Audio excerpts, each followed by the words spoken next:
I got so much motherfucking design on right now. Break it down, bring it back, make it clap. I got 3 old thoughts, new block, where that thing. Bitches on my line, and you know they come strapped. Hold up, what it not, 45, scope it down, like, whoa. How you fucking with these hoes up? Assalamualaikum warahmatullahi wabarakatuh.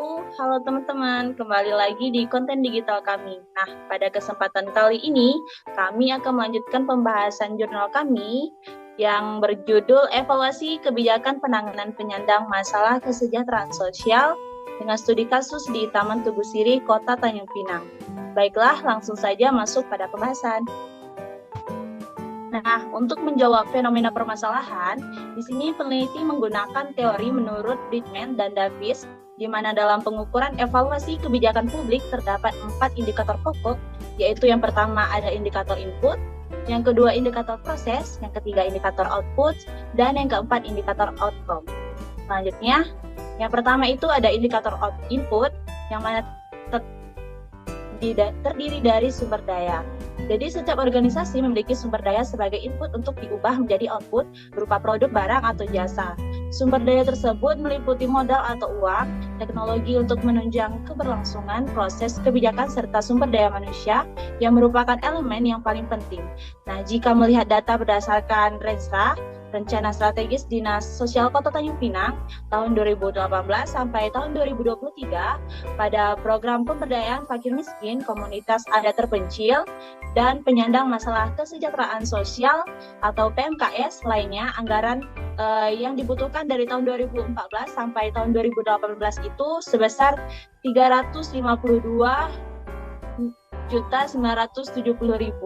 dengan realisasi anggaran sebesar 268.28.028. Kemudian pada program pelayanan dan rehabilitas kesejahteraan sosial anggaran dari tahun 2014 sampai 2018 sebesar 3,792,182,400 dengan realisasi anggaran sebesar 3,718. Dan jika melihat pada program pemberdayaan kelembagaan kesejahteraan sosial, maka jika melihat dari aspek keuangan untuk menunjang keberlangsungan program dalam mengatasi penanganan penyandang masalah kesejahteraan sosial dapat dikatakan hampir maksimal.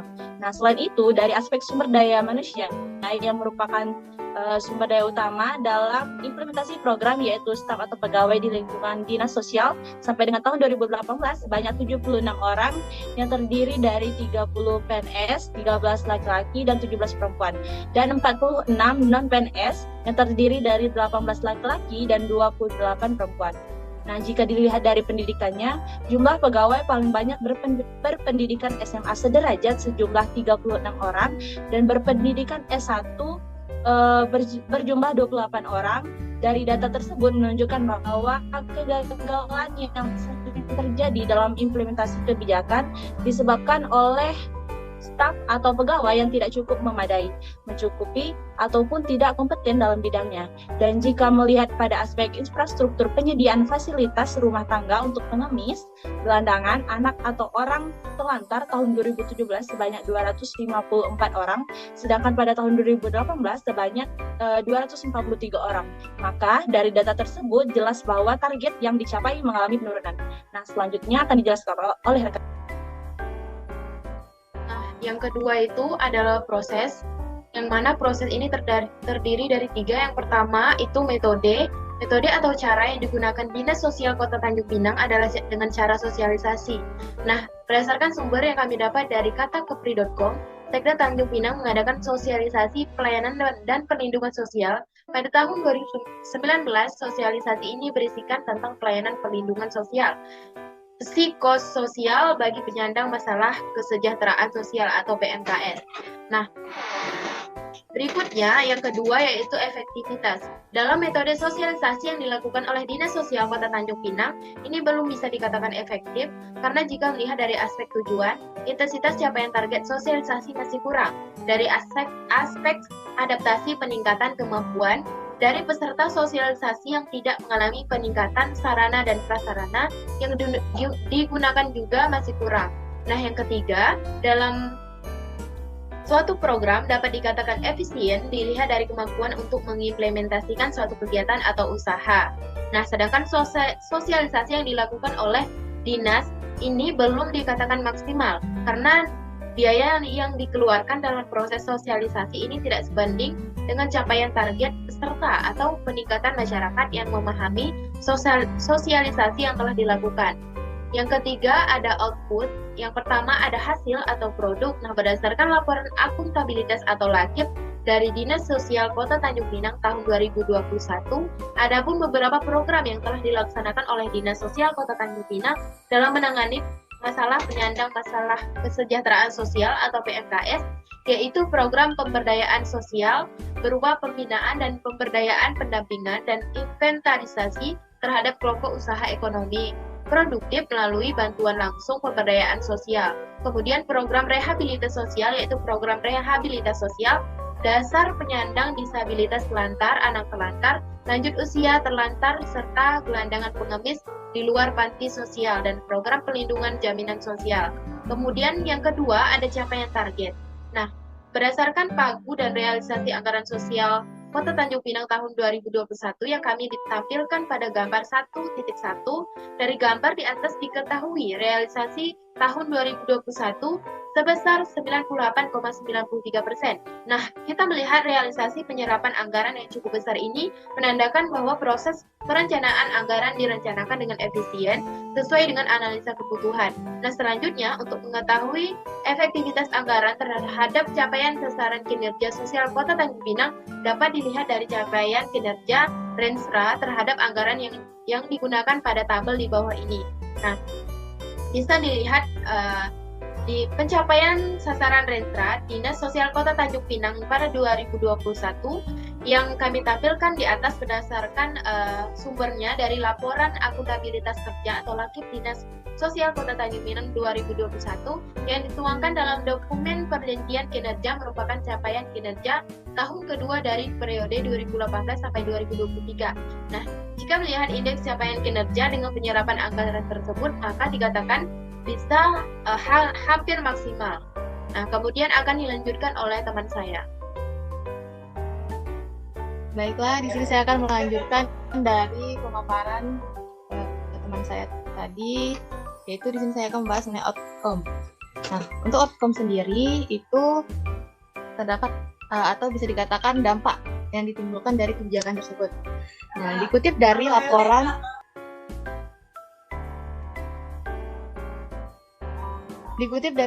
akuntabilitas kinerja atau LAKIP Dinas Sosial Kota Tanjung Pinang tahun 2021, berdasarkan capaian kinerja Dinas Sosial Kota Tanjung Pinang, adapun dampaknya sebagai berikut.